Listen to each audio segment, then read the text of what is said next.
Great. So you mentioned before that with this release, you want to bring back to the music the respect it deserves.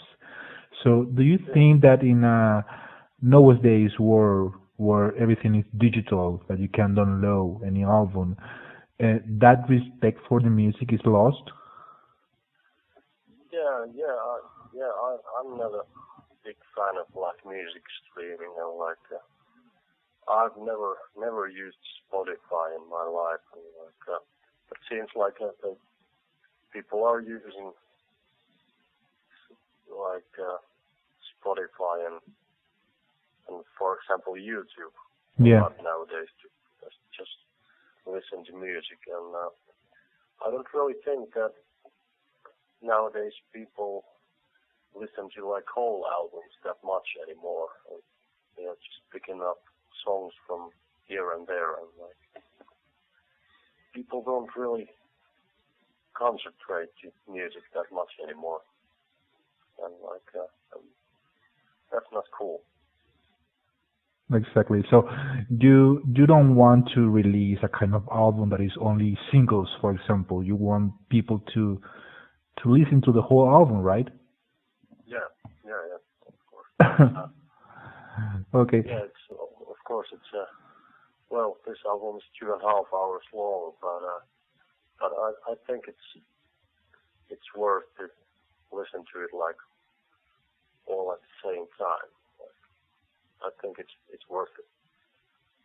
Like yeah, I'm a bit old school guy when it comes to music. I still love like vinyls and CDs and like yeah, that's the format of music I like. Hmm. No fucking digital bullshit. Yeah. So for sure, is your most ambition release so far. But for you as a musician, what was the most challenging thing about recording this new album? Have you ever thought that when doing the album and making it that long, people maybe it's gonna be is observed way bored or maybe tired of the too many hours of music? Uh, well, I think the most challenging part of making that album was the actual amount of work. But that there was so much things to record for the album, and that was the most challenging part. But I think we managed to keep the album like pretty interesting and melodic. So I don't think people will get bored listening to that album because it's even the last part, which is like more like funeral doom. That's Yeah. really slow and depressing, but we managed to keep it like melodic at the same time.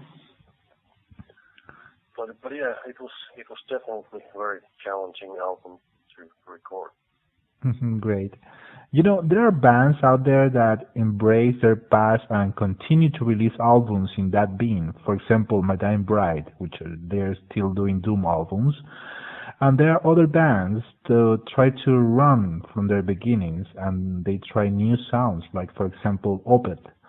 So, Yeah. which kind of band do you think that Swallow the Sun is? Is the band that try to follow the sound that they have in their beginnings, or are you trying to improve as well, sounding wise? Well, like I think we will always be a metal band, and like of course we have used a lot more clean vocals on our last couple albums, but uh, I don't see us becoming like an acoustic band, like completely. I think we will always be a metal band in the end. Great. And yeah, I think we've been very true to our own sound, like always. Good. So, would you say that the content, sounding wise and lyric wise, on this album represent your feelings and how do you feel in your day by day, or you can separate the music you write for Swallow the Sun and your feelings each day?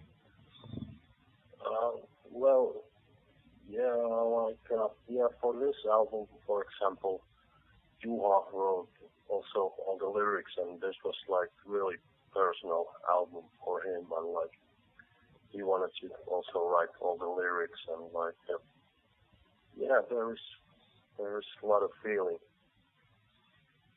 also in the lyrics as well. So yeah, yeah, and I think our music has always been quite like emotional experience as well. Like I think, yeah, I think our music has some kind of meaning in the end, always. Good. The song Heartstrings Shattering, which is the lyric video that you released, it's just superb. There is a collaboration there. Alea is singing on the album. So, were there any other options that you managed for collaborations on these albums that finally in the end didn't make it? Well, with Alia, like, well, we've known her many years, and she's been also doing some guest vocals on our last two albums as Yeah. well. So I think it was really obvious choice to use her voice again, and she has a great voice, and like, yeah, I think her voice has become somehow also part of Swallow the Sun sound, so it was really obvious choice to use her, and yeah, that's it pretty much. Okay, so can you mention another three artists that are not metal and that people will never imagine that can influence or inspire the music in Swallow the Sun? Well, for example, Nick Cave has been quite big influence for me, and like I really like his music, and like he's been doing great albums on his career, so definitely Nick Cave and the Bad Seeds, and what else? Well, there is this Swedish pop band. I don't know. I think it's pretty famous band in Scandinavia, but it's not so big band anywhere else in Europe. But it's Yeah. a Swedish band called Kent. All right. That's like really dark pop music, and of course Depeche Mode, for example, is always great. Great. Well, in the press note, it says that your music has traces of death metal or maybe black metal and funeral doom, as you mentioned on the third album, is very notorious. Do you think that any of these three styles of music is more prominent on your songs? Like something is more remarkable than other? Well, I think that.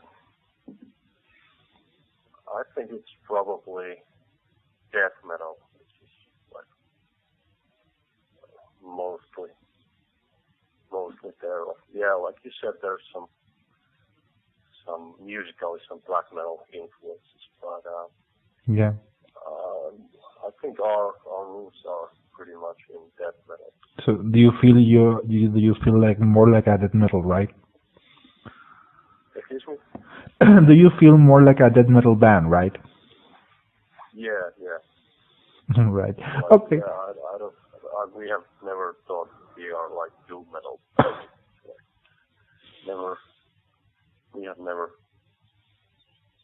Okay. been thinking that we are like doom metal band. Like, because doom metal for me is like old school doom metal bands, like for example, like Saint Vitus and Pentagram and stuff like that, and Candlemas. That's like doom metal for me, and like we are nothing close to that. All right. Well, just to finish the interview, one last question. There is this European tour that is coming to Spain as well. So a lot of fans are waiting for this to see you live here. Do you have any message for the fans? Is there going to be any surprises on the set list or the show itself? Well, first of all, it's really nice to come back to Spain because I think the last time we played in Spain was it already like 5 years ago. So we haven't played in Spain for a while, and yeah, it's great to come back to Spain. It's a really nice place, and yeah, I think this tour is we are gonna play really long set, and like I think we're gonna play songs from every part of this new album, and of course some old songs as well. But yeah, it's gonna be long gigs, so hopefully people like it. Great. So I assume that you are preparing already the tour. Are you gonna include? Do you know how many songs from this triple album are you gonna include on the set list? I think yeah, well, we discussed about it, and like I think from the first part we are at least gonna play 4 or 5 songs, and like maybe 2 or 3 from the second part, and I think at least 2 songs from the last part. So yeah, of course we're gonna play a lot of new stuff. Oh, great. That's good to hear.